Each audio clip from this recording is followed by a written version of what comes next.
Hey guys, in this review I'm going to be talking about the Panasonic-Leica 12 to 60mm f2.8 to f4. I have it mounted here on my G9 for this review. I'm also going to compare it to the much cheaper Panasonic 12 to 60mm f3.5 to 5.6. I had that lens as a kit lens on my G85, which I had before this combo, so I'll be able to give you some impressions of that as well. First of all, why do you want a 12 to 60? That's a good focal length for walking around. You can get your wide shots, you can get your kind of environmental in-between shots, and then you can zoom all the way into 60 to get kind of tighter crops of interesting objects. You can use it kind of as a portrait lens on those longer focal lengths and isolate your subject a little bit thanks to that f4 aperture at 60. It's a good lens to have for traveling because if you don't want to juggle a lot of lenses, you don't want to constantly have to stop and get your bag out and put on this prime or that prime. It's a good kind of all-around lens for that. And this review is going to kind of focus on why this lens is such a strong overall package, all of its capabilities. But moving on to the build quality mechanics, this lens really feels great when you handle it. That's probably the biggest thing you notice right away versus the cheaper 12 to 60 3.5 to 5.6 kit lens is how much better built it is. This lens is fully metal from the mount all the way up to the filter threads. Even the lens hood has metal on it. You can see these really nice engraved lens focal length markings and brand markings. Really gives it a durable, long-lasting feel to it. Something else you notice is how smooth the rings feel on this lens. The focus ring is smooth. It'll spin freely. It's focused by wires you'd expect. But the zoom ring in particular is so fluid. You get this like lubricated, it feels like it has metal cams. That's a big difference versus the cheaper lens. That lens kind of has a plastic on plastic feel. It's not very smooth when you zoom it. This is super linear, super smooth. Just a joy to zoom in and out, and that's really an advantage in video too because you get smoother transitions. You don't get that kind of jerkiness. And something else I've noticed, I did some research on this lens online and some people talked about it being parfocal.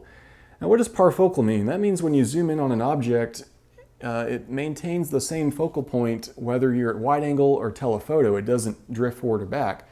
So if you look at this video I took with the G9, I'm focusing on this toucan whistle and zooming in, and it stays in focus without me having to refocus the camera. I'm not going to go out and say this lens is definitely parfocal, but I'd say it's incidentally parfocal.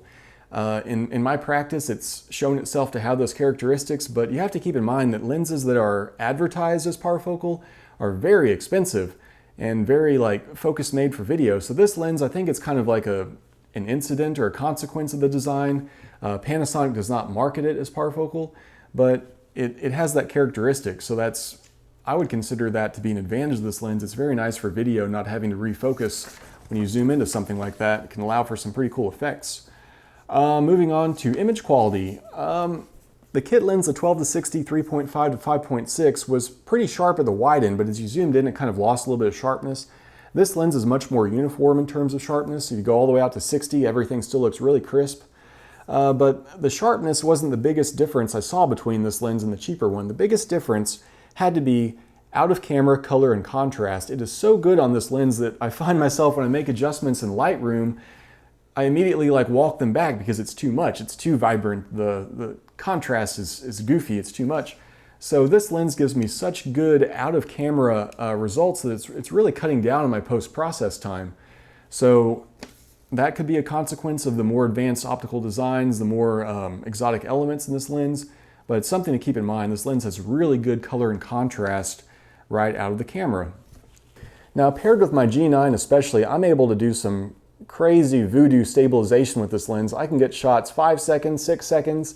I found it's pretty dead set reliable up to about 2 seconds, and then it's kind of like, okay, you might have to try 2 or 3 times, 3, 4, 5 seconds.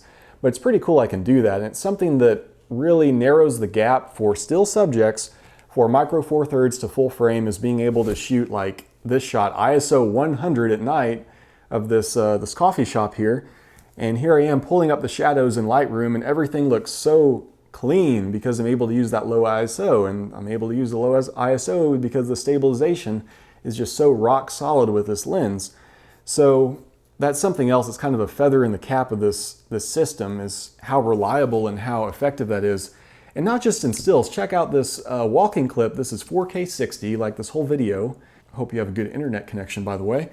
Look how smooth it smooths out my walking, and my buddy here is walking in front of me, and it looks like almost like I have a gimbal and I'm following him, but I'm just holding my G9 and the 12-60 Leica lens.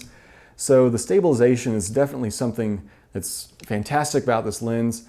Something else that's pretty strong is the macro capabilities. It's a little bit better in the kit lens in that regard. You can get just a little bit closer. So you can, it's not gonna be anything like a dedicated macro lens, but it's definitely something like if out of the 5 lenses that I have, if I want to do macro, I pick this lens because it's the best at it out of what I have. So in summary, this lens is so well-rounded, and you know, if I had to have one walk-around lens for the G9, this would be it. It would not be the 12-35 f2.8 because that focal length range is just too limited for me. This also has some advantages over that lens, like 9 aperture blades versus 7. You get the nice engraved markings. The build quality I think is a little bit better on this lens despite being made in China, but that's probably an issue of volume production for Panasonic rather than quality. I think the quality of this lens is just as good as my other Japanese-made lenses. So this lens is available as a kit lens on the G9, the GH5, and the GH5S. So because of that, some people on eBay buy the kit, they split out the lens and the body, and they sell them for a slight profit. You can get this lens, I bought this one for 630 bucks on eBay. Very big discount from the price at B&H and Amazon, Adorama. The retail price for this lens was originally $1,000. So I would recommend buying this lens on eBay. Go for a reputable seller with a good return policy. You won't pay any sales tax or shipping. You get this lens for a huge discount. It just plays into the value equation, getting this lens for just a hair over 600 bucks. So thanks for watching, guys. I hope this was informative for you. Please like and subscribe. Follow me on Instagram if you'd like. My handle is dwarnicki11. It's right here. I do take a lot of photos. I don't just come on here and blab for you. So take a look at some of the stuff I use my equipment for. Could be pretty interesting. All right, until next time, I'll see you later.